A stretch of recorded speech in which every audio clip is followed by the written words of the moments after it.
Hey guys, Corporal Kelley here. Gonna read The Digging-est Dog by Al Perkins.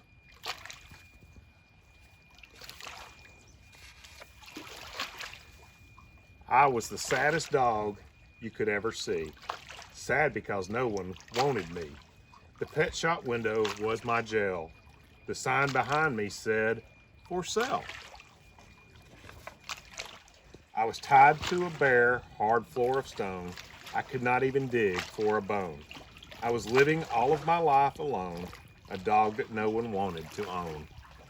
And then one day, at 4:30, Sammy Brown came in the door.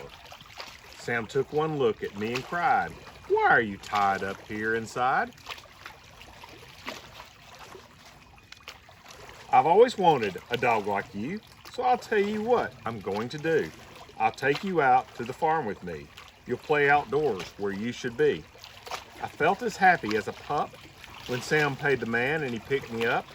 He rubbed my ears, he scratched my head. "I think I'll call you Duke," he said. Sam gave me a collar, he gave me a lead. We left that shop at tremendous speed. We went a long way out of town. We came to the farm of Sammy Brown. It was the nicest place I'd ever seen. A pretty white house in a field of green. And in the shade of the apple tree, a special doghouse just for me. Next morning, while Sam did his chores, he let me run and play outdoors. I'd never played outdoors before. I'd always lived on that hard floor. I'd never run on nice soft ground. Now I barked with joy as I ran around. Sam looked at me and scratched his head. "Duke, you need some friends," he said. He blew his whistle, he blew a blast, and many dogs came running fast. I'd never met a dog before. Now I was meeting 6 or more. They walked around and looked at me. They looked me over carefully. Then at last I heard them say, "He's one of us. He'll be okay." One dog who wasn't very big suddenly began to dig. The others started digging too, but that was something I could not do. I never learned to dig in that store. How could I on that hard floor? I tried to dig, but at last I couldn't. I wiggled my paws just wouldn't. I fell on my ear, I fell on my face, I fell on myself all over the place. The others said, "Duke may be big, but he's no good. He cannot dig." They stuck their noses in the air. They walked away. They left me there.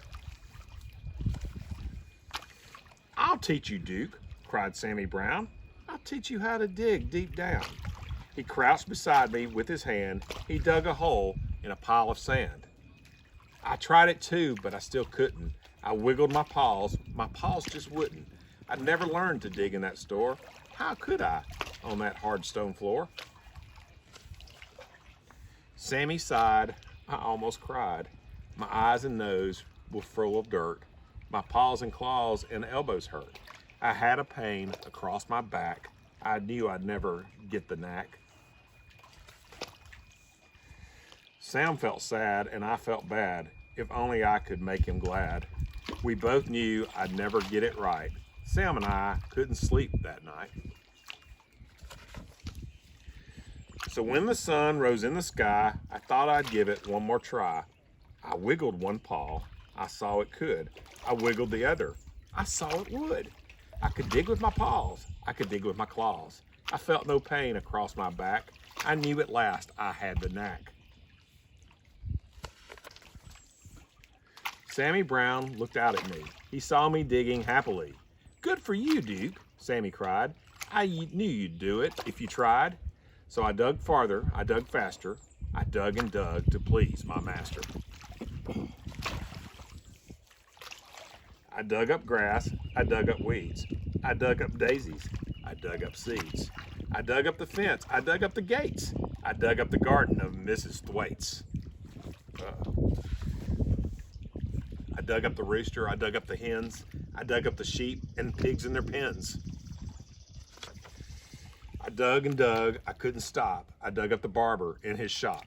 I dug up Mr. Rodney's Thayer, sitting in the barber's chair. I dug my way right through the town. I dug a lot of buildings down. I was having so much fun, I dug up Highway 81. I came to a hill, I dug to the top, but all of a sudden I had to stop. Right there in front of me, looking down, there stood my master, Sammy Brown. Sam didn't smile or pat my head.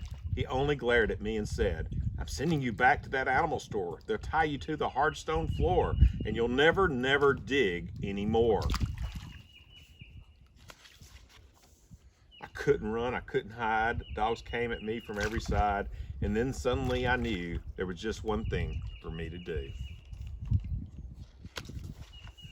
I ran away from Sammy Brown. I dug a hole that went straight down. I left him standing up on top. I dug and dug. I didn't stop. How deep I dug, I could not tell, but soon I found I dug a well. Mud and water up to my chin. What a fix I now was in. I started to sink. I started to yelp. "Help!" I yelled. "Help! Help! Help! Help!" I could hear them way above my head. I could hear every word they said. One dog growled, "He wrecked our town. This serves him right. Just let him drown." But Sam cried, "Duke, you've been bad. You made me sad instead of glad. But we're not going to let you die. We'll get you out. At least we'll try."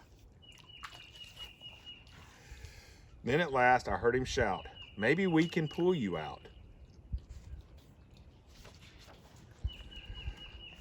Slowly, slowly down they came, each dog part of a long dog chain. I reached up, I touched a nose, I felt them lift me by my toes.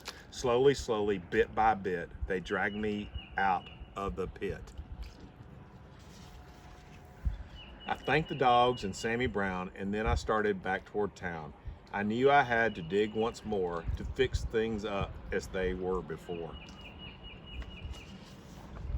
That's what I did. I dug back gates. I dug back the garden of Mrs. Thwaites. I dug back the roosters and the hens. I dug back all the pigs and their pens. I dug all the day of the summer sun. I dug back Highway 81. I dug back everything in town, everything that I'd knocked down. Today when I dig, well, I'm careful now. I'm useful too. Sam lets me plow.